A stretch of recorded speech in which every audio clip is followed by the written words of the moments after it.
छठी कक्षा के तीसरे चैप्टर संख्याओं के साथ खेलना के 13वें लेक्चर में आप सबका स्वागत है। आज इस लेक्चर में प्रश्नावली 3.5 के 5 से 12 तक सवाल हल करेंगे। इससे पिछले लेक्चर में हमने 1 से 4 तक सवाल हल किए थे।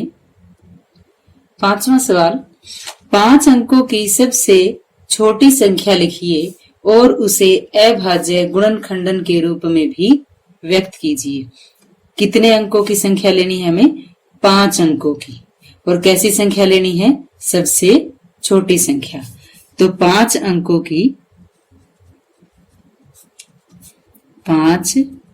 की सबसे छोटी संख्या क्या होगी? सबसे छोटी संख्या 10,000। अब देखो इसमें 5 अंक है, 1 2 3 4 5, यानी 4 जीरो और 1। ये कितने अंकों की होगी? 5 अंकों की। अब क्या करना है हमें? इसे अभाज्य गुणनखंडन के रूप में व्यक्त करना है। किसे? 10,000 को। तो सबसे पहले हम इसके क्या ज्ञात करेंगे? अभाज्य गुणनखंडन। 10,000 और अभाज्य गुणनखंडन ज्ञात करने के लिए सबसे पहले हम किस संख्या से इसे भाग देंगे? तो अभाज्य गुणनखंडन जब भी हमें करना हो तो सबसे पहले हम सबसे छोटी अभाज्य संख्या कौन सी होती है? 2, उसके बाद 3, फिर 5, 7, 11, इस तरह इन संख्याओं से हम भाग करके देखेंगे। अगर वो संख्या भाग नहीं होती तो इससे अगली अभाज्य संख्या हम लेंगे। तो यहाँ सबसे छोटी अभाज्य संख्या है 2 और 10,000 सम संख्या है, तो ये 2 से पूरी भाग हो जाएगी। सबसे पहले हम 2 से भाग करेंगे। 2 पंजे 10, 2 0 0, 2 0 0, 2 0 0। अब ये भी सम संख्या है, ये भी 2 से भाग होगी। 2 दूनी 4, 1 बच गया, यहाँ 10 हो गई। 2 पंजे 10, 2 0 0, 2 0 0। अगली संख्या भी सम संख्या है, फिर 2 से भाग होगी ये। 2 एकम 2, 2 दूनी 4, यहाँ 1 शेष बचेगा, 10 हो गए। 2 पंजे 10, 2 0 0। जिन बच्चों को इस तरह भाग ना करना आए तो वो इनको इन संख्याओं के अलग अलग भाग करके भी यहाँ पे लिख सकते हैं। जैसे मान लो हम ये 1250 को, क्योंकि ये देखो सम संख्या है, कितने से भाग करेंगे इसको? 2 से ही। जब तक ये 2 से भाग होता है तब तक हम इसको 2 से भाग करते रहेंगे, यानी विभाजित करते रहेंगे। तो 1250 को 2 से भाग करें तो 2 छिके 12। अब 12 में से 12 गए 0, 5 उतार लेंगे। 2 दूनी 4, 5 में से 4 गए 1, आगे 0 उतार लेंगे। 2 पंजे 10। ये पूरा भाग हो गया। कितना आ गया? 625। तो यहाँ क्या लिख देंगे? 625। किससे विभाजित किया हमने? 2 से। अब आगे 625 को 2 से भाग करके देखें, विभाजित करके देखें। देखो ये विषम संख्या है और विषम संख्या 2 से विभाजित नहीं होती। तो अगली अभाज्य संख्या कौन सी है? 3। 3 से विभाजित करें तो उसका नियम है कि संख्या के अंकों का योग अगर 3 से विभाजित होता है तो यह संख्या 3 से विभाजित होगी। तो अब 6 और 2 8, 8 और 5 13। 13 3 से विभाजित नहीं होता, 3 के पहाड़े में ये नहीं आता। इसका मतलब 625 3 से भी विभाजित नहीं होगा। तो उससे अगली संख्या अभाज्य संख्या कौन सी है? 5। 5 से हम 625 को विभाजित कर सकते हैं। कैसे कर सकते हैं? क्योंकि इसका इकाई अंक क्या है? 0 और 5 से विभाजित करने के लिए 0 या 5 होना चाहिए इकाई का अंक, और यहाँ पे इकाई का अंक 5 है, इसलिए ये पूरी विभाजित होगी। तो 5 से विभाजित करेंगे, 5 एकम 5, 6 में 5 एकम 5, एक शेष बच गया, 5 दूनी 10, 2 शेष बचेगा यहाँ पे, और 5 पंजे 25। अगर सीधा ना भाग हो तो आप इस तरह भाग करके और फिर ये आंसर लिख सकते हैं। अब 125 को फिर 5 से विभाजित करेंगे, 5 दूनी 10, 2 शेष बच गए यहाँ, और 5 उतार लेंगे तो 2 पंजे 10। फिर 5 से विभाजित करेंगे, 5 पंजे 25 और 5 एकम 5। अब हम 10,000 को अभाज्य गुणनखंडन के रूप में लिखेंगे। 10,000 बराबर ये जो 2 2 2 ये जो संख्याएं ली हैं हमने, ये 2 ये 5, ये सारे क्या है, इसके अभाज्य गुणनखंड है। और 10,000 इन सभी गुणनखंडों की गुणा के बराबर है। तो इसको लिखेंगे 2, कितनी बार है 2, 1 2 3 4, 4 बार है तो 2 गुणा 2 गुणा 2 गुणा 2, 4 बार ले लेंगे। उसके बाद 5, 1 2 3 4, ये भी 4 बार है, तो गुणा 5 गुणा 5 गुणा 5 गुणा 5। 1 नहीं लेना हमें, क्योंकि ये अभाज्य संख्या नहीं है। तो ये क्या है, अभाज्य गुणनखंडन। इसे अभाज्य गुणनखंड भी कहते हैं। ये था 5वां सवाल। 6ठा सवाल, 1729 के सभी अभाज्य गुणनखंड ज्ञात कीजिए और उन्हें आरोही क्रम में व्यवस्थित कीजिए। अब 2 क्रमागत अभाज्य गुणनखंडों में यदि कोई संबंध है तो लिखिए। किसके अभाज्य गुणनखंड करने हैं, 1729 के। तो 1729 के अभाज्य गुणनखंड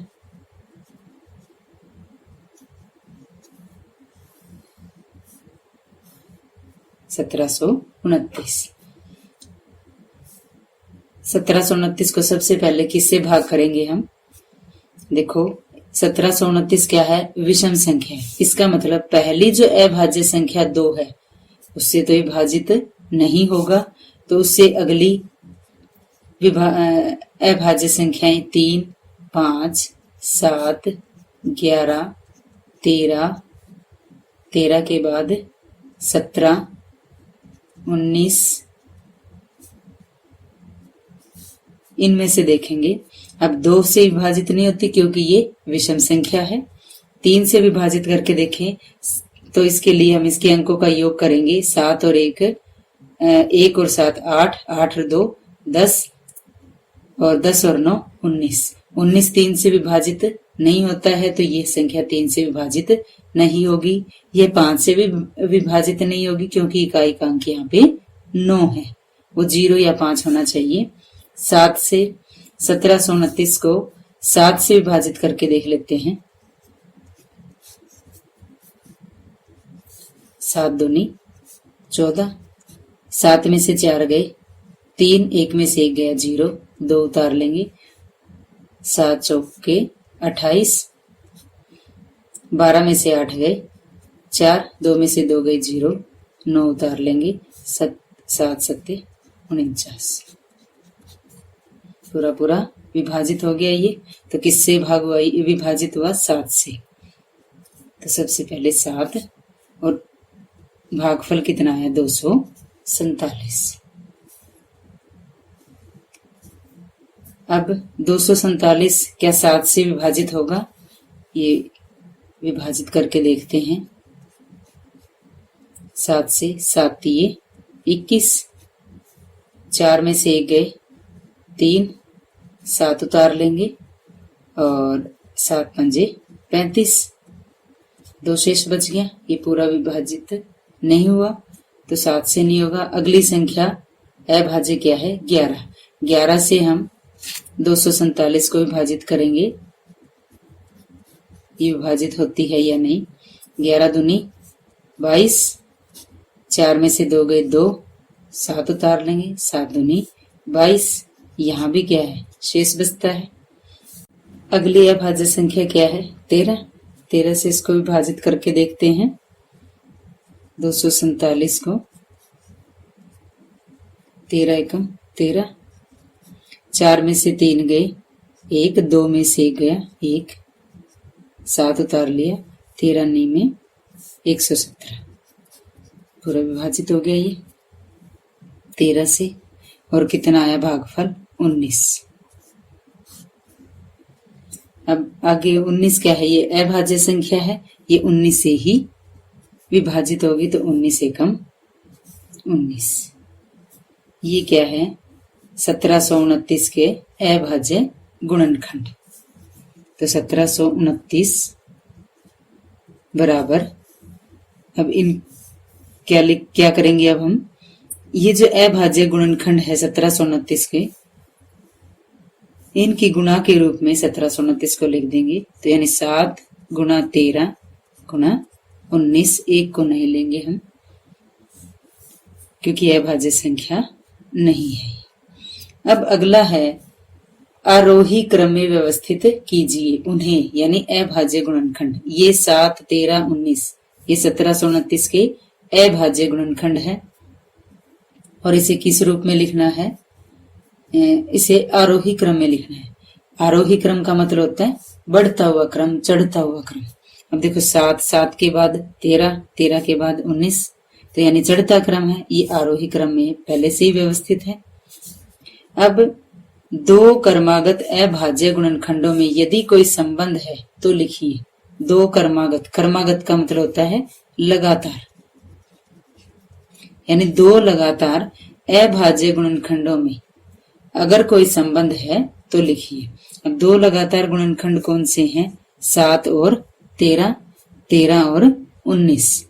अब 7 और 13 हम यहाँ देखें तो क्या अंतर है, यहाँ पे 6 अंकों का अंतर है। इसी प्रकार 13 और 19 में भी 6 अंकों का अंतर है। तो क्या लिखेंगे हम, 2 क्रमागत अभाज्य गुणनखंड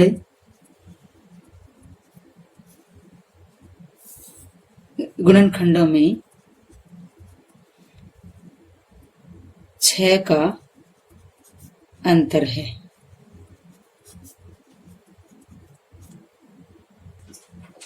तो ये था छठा सवाल। आइए 7वां सवाल हल करते हैं। 7वां सवाल, 3 क्रमागत संख्याओं का गुणनफल सदैव 6 से विभाज्य होता है।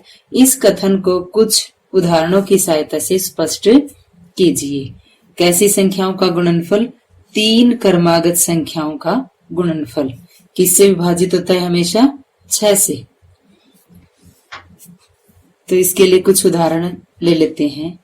सबसे पहले हम 3 संख्याएं 1, 2, 3 यही ले लेते हैं। ये पहला उदाहरण है।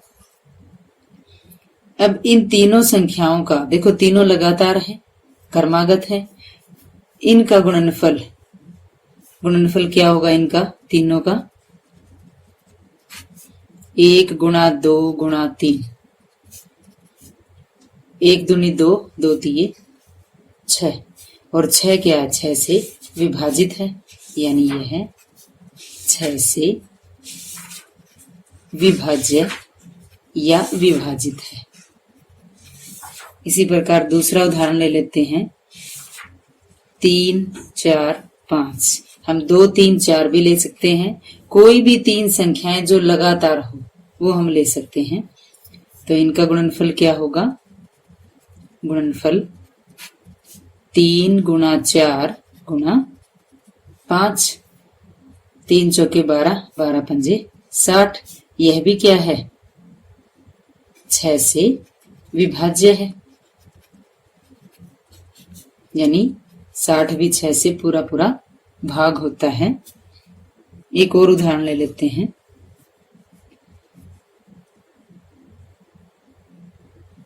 5, 6, 7 इनका गुणनफल आएगा आप कोई भी 3 लगातार संख्या ले सकते हैं। 5 गुणा 6 गुणा 7, 5 छिके 30, 30 सते 210 और 210 क्या 6 से विभाज्य है। 210 को 6 से भाग करके देखें। 6 तिये 18, 11 में से 8 गए 3, 1 में से 1 गया 0, ऊपर से 0 उतार लेंगे। 6 5 30 पूरा पूरा विभाजित हो गया ये। तो इसका मतलब यह भी क्या है, 6 से विभाज्य है। तो इस प्रकार हम कह सकते हैं 3 क्रमागत संख्याओं का गुणनफल सदैव 6 से विभाज्य होता है। अतः 3 क्रमागत संख्याओं का गुणनफल सदैव यानी हमेशा 6 से विभाजित या विभाज्य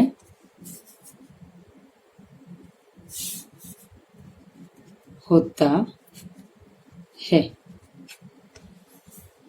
ये था 7वां सवाल। 8वां सवाल, 2 क्रमागत विषम संख्याओं का योग 4 से विभाज्य होता है। कुछ उदाहरण लेकर इस कथन का सत्यापन कीजिए। कैसी संख्याएं? 2 क्रमागत यानी लगातार और संख्याएं हैं विषम संख्याएं, उनका योग 4 से विभाज्य होता है। तो इसके लिए कोई भी उदाहरण ले लेते हैं। सबसे पहली 2 विषम संख्याएं ले लेते हैं। 2 क्रमागत विषम संख्याएं,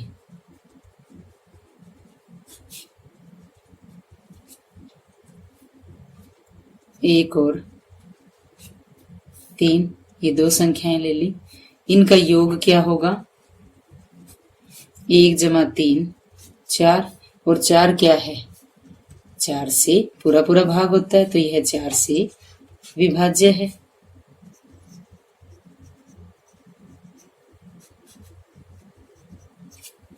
इसी प्रकार कोई और 2 लगातार विषम संख्याएं,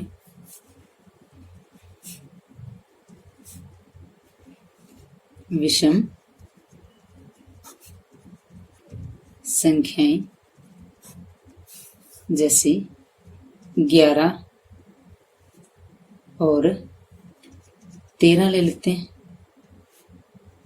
11 और 13 और इनका योग 11 जमा 13, 3 और 1 4, 1 और 1 2, 24। 24 भी क्या है? 4 से विभाज्य है। इसी प्रकार कोई और 2 विषम संख्याएं जो लगातार हों,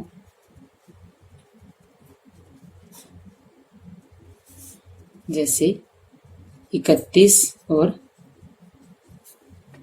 33, 17 और 19 भी ले सकते हैं, 21 और 23 भी ले सकते हैं, 25 और 27 भी, यानी कोई भी 2 लगातार विषम संख्याएं आप कोई भी ले सकते हैं।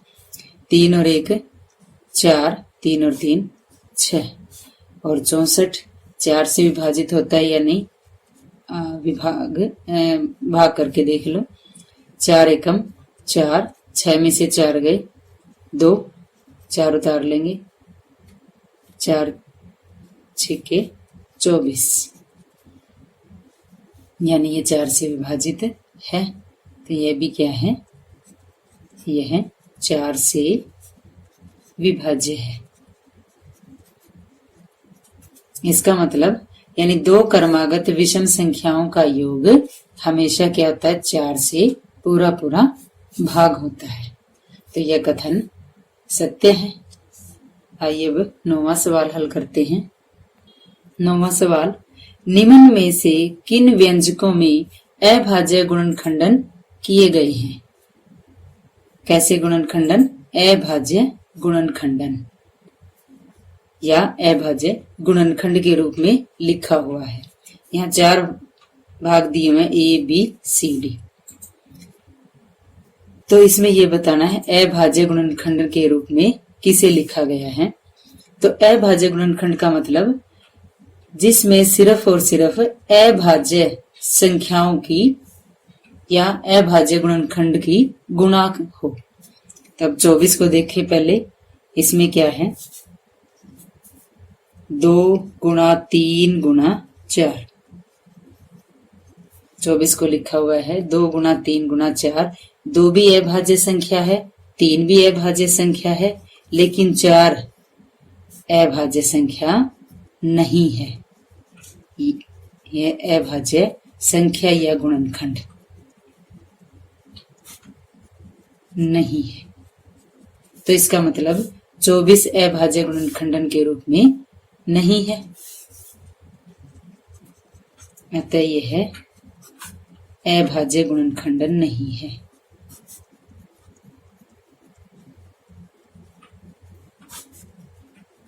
नहीं है। इसी प्रकार बी भाग देखें। बी में क्या लिखा हुआ है 56 बराबर 1 गुणा 7 गुणा 2 गुणा 2 गुणा 2। अब यहां देखो 7 2 ये दोनों तो अभाज्य संख्या है, लेकिन जो 1 है यह अभाज्य संख्या नहीं है। तो यह भी अभाज्य गुणनखंडन नहीं है।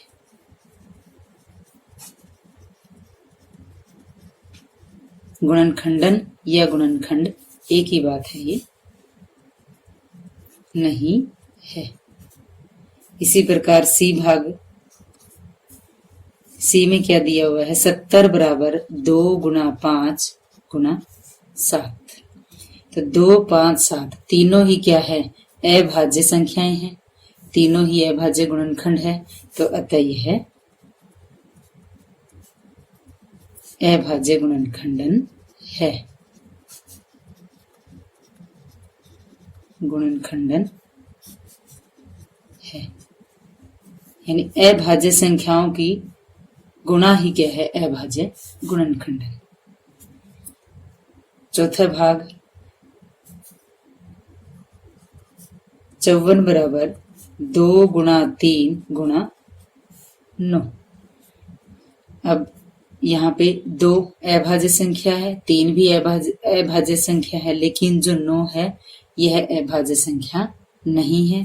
तो अतः यह भी अभाज्य गुणनखंडन नहीं है। सभी गुणनखंड अभाज्य होने चाहिए, तभी वह अभाज्य गुणनखंड कहलाएगा। तो बच्चों ये था 9वां सवाल। 10वां सवाल, बिना भाग किए ज्ञात कीजिए कि क्या 25,110 संख्या 45 से विभाज्य है। यानी क्या यह संख्या 25,110 45 से पूरा भाग होती है। इसे हमें भाग करके नहीं देखना, क्योंकि इसमें दिया हुआ बिना भाग किए ही। तो इसके लिए हमें विभाज्यता का कोई नियम लगाना पड़ेगा।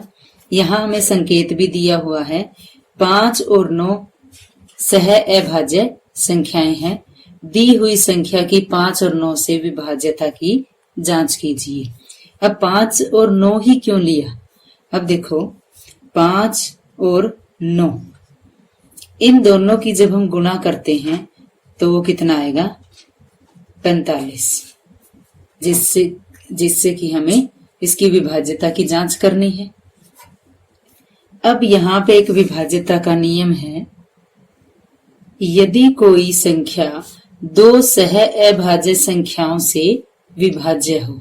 कैसी? 2 सह अभाज्य से विभाज्य हो, यानी पूरा भाग हो, तो वह संख्या उनके गुणनफल से भी विभाजित होगी। अब यहाँ सह अभाज्य संख्या क्या है 5 और 9। और अगर 25,110 5 और 9 दोनों से विभाजित होता है तो इसका मतलब यह इनकी गुणा 5 और 9 की गुणा क्या है 45।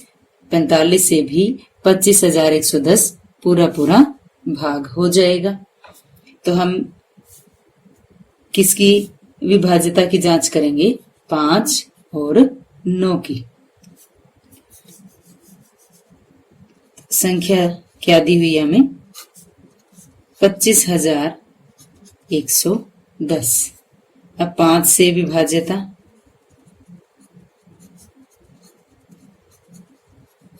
5 से विभाज्यता। अब यह संख्या 5 से विभाज्य है 25,110 संख्या 5 से विभाज्य है। क्यों है? क्योंकि इकाई का अंक क्या है 0। तो इकाई का अंक या 0 हो या 5 तो वो संख्या 5 से विभाज्य होगी, क्योंकि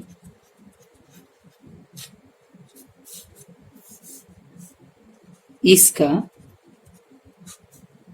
यानी 25,110 का इकाई का अंक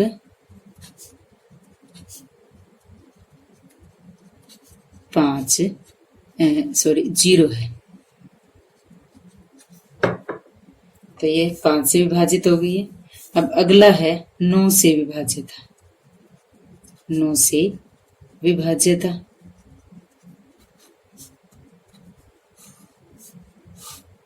अब 9 से विभाज्यता के लिए क्या नियम लगाएंगे कि इसके अंकों का योग, इस संख्या के अंकों का योग क्या है 2 और 5, 7, 8 और 9। इसके अंकों का योग क्या है 9, और संख्या के अंकों का योग अगर 9 से विभाजित होता है तो वह संख्या 9 से विभाजित होगी। तो अंकों का, संख्या के अंकों का योग के अंकों का योग 2 + 5 + 1 + 1 + 0 बराबर 9। और यह योग यानी 9 से विभाज्य है। 9 से यह 9 से विभाज्य है। तो इसका मतलब 25,110 5 से भी और 9 से दोनों से विभाज्य है। अतः 25,110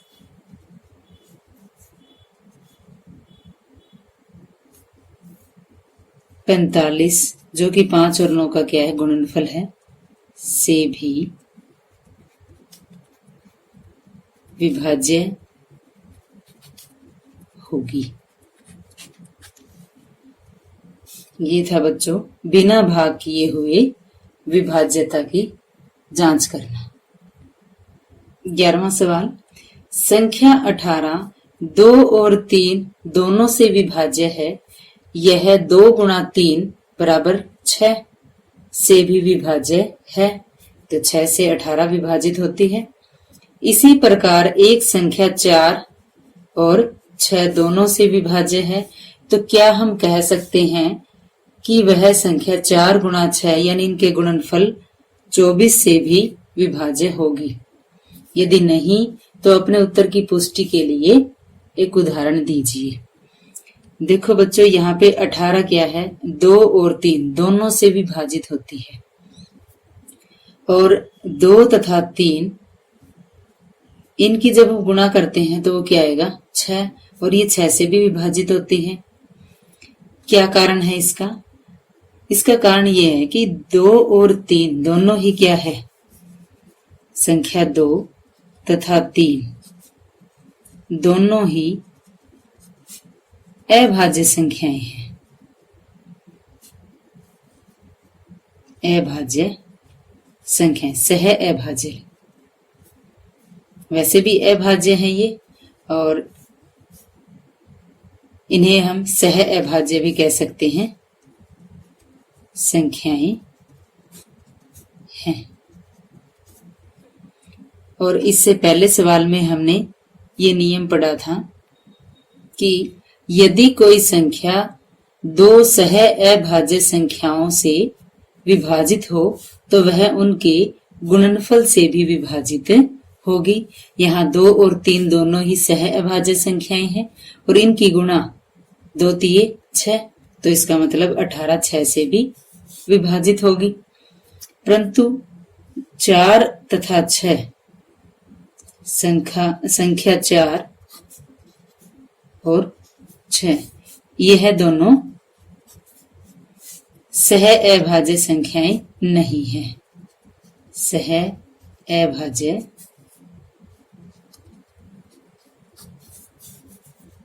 संख्याएं नहीं है। तो अतः कोई संख्या जैसे 12, 36, 60, 84, 108 आदि, यह संख्याएं 4 और 6 इनके गुणनफल यानी 4 और 6 का गुणनफल क्या आएगा, इनकी गुणा कितनी आएगी 24। तो ये संख्याएं 24 से विभाजित नहीं होगी। विभाजित नहीं होगी। क्यों नहीं होगी? क्योंकि 4 और 6 दोनों सह अभाज्य संख्याएं नहीं है। अगर ये सह अभाज्य संख्याएं होती तो ये संख्याएं भी क्या है, इनके गुणनफल से पूरा पूरा भाग होती। तो ये था 11वां सवाल। 12वां सवाल, मैं 4 भिन्न भिन्न अभाज्य गुणनखंडों वाली सबसे छोटी संख्या हूं, क्या आप मुझे ज्ञात कर सकते हैं? कैसी संख्या है वो? 4 भिन्न भिन्न यानी अलग अलग अभाज्य गुणनखंडों वाली सबसे छोटी संख्या हूं, यानी जिस संख्या के सबसे छोटे अभाज्य गुणनखंड और वो भी कितने 4 हों और चारों ही अलग अलग हों, तो वो संख्या क्या होगी? ये वो सबसे छोटी संख्या होगी जो हमें ज्ञात करनी है। तो हम सबसे पहले अभाज्य संख्याएं लिख लेते हैं। अभाज्य संख्याएं सबसे पहले है 2, फिर 3, 5, 7, 11, 13, 17, 19 आदि। अब 4 लेने हमें अभाज्य संख्या या गुणनखंड, इनमें से हम कोई भी 4 ले सकते हैं, लेकिन इसने क्या कहा है कि वह सबसे छोटी संख्या है। तो सबसे छोटी संख्या तभी बनेगी जब हम अभाज्य संख्याओं में सबसे छोटे अभाज्य संख्याएं लेंगे। तो वह छोटी संख्या क्या होगी? छोटी संख्या, सबसे छोटी अभाज्य संख्याएं हैं 2, फिर 3, फिर 5 और फिर 7। इन सब की गुणा ही वह छोटी संख्या होगी जिसके ये अभाज्य गुणनखंड है। तो 2 तिये 6, 6 पंजे 30, 30 सते 210। तो वह सबसे छोटी संख्या कौन है? 210, जिसके 4 अलग अलग अभाज्य गुणनखंड हैं, 2, 3, 5, 7, जो कि सबसे छोटे हैं अभाज्य गुणनखंडों में। तो ये 210 हमारा इसका आंसर है। ये था 12वां सवाल।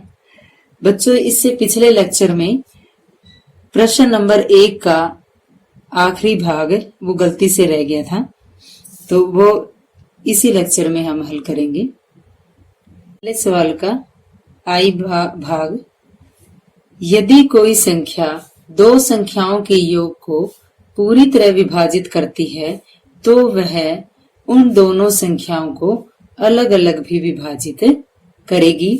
यह कथन सत्य है या असत्य है? यदि कोई संख्या यानी कोई भी संख्या है जो 2 संख्याओं के योग को पूरा पूरा भाग करती है, तो हमें यह बताना है कि वह संख्या उन दोनों संख्याओं को अलग अलग भी क्या पूरा पूरा भाग करेगी। इसे हम एक उदाहरण से समझते हैं कि मान लिया 2 संख्याएं दो संख्याएं 3 और 7, ये दो संख्याएं हैं जिनका योग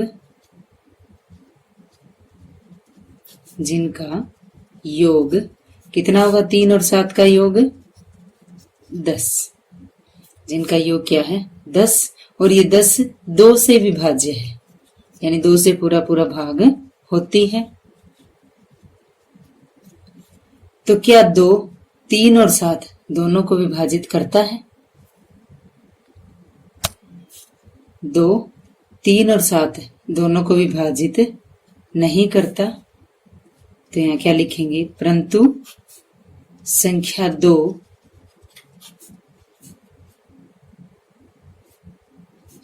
3 तथा 7 को अलग अलग विभाजित नहीं करता, लेकिन इनके योग को विभाजित करता है। तो यह कथन क्या होगा? सत्य या असत्य? यह कथन असत्य होगा, क्योंकि संख्या 2 3 और 7 के योग को तो विभाजित करता है, लेकिन इन दोनों को अलग अलग, यानी 3 और 7 इनको अलग अलग विभाजित नहीं करता। इसका मतलब यह कथन क्या हुआ? असत्य। तो बच्चों, ये भाग पिछले लेक्चर में रह गया था, तभी ये भाग इस लेक्चर में करवाया जा रहा है, और यही इस भाग का आंसर है कि यह कथन असत्य है। तो बच्चों, ये थी प्रश्नावली 3.5। आशा करती हूँ कि आपको इसके सभी सवाल समझ में आ गए होंगे। धन्यवाद।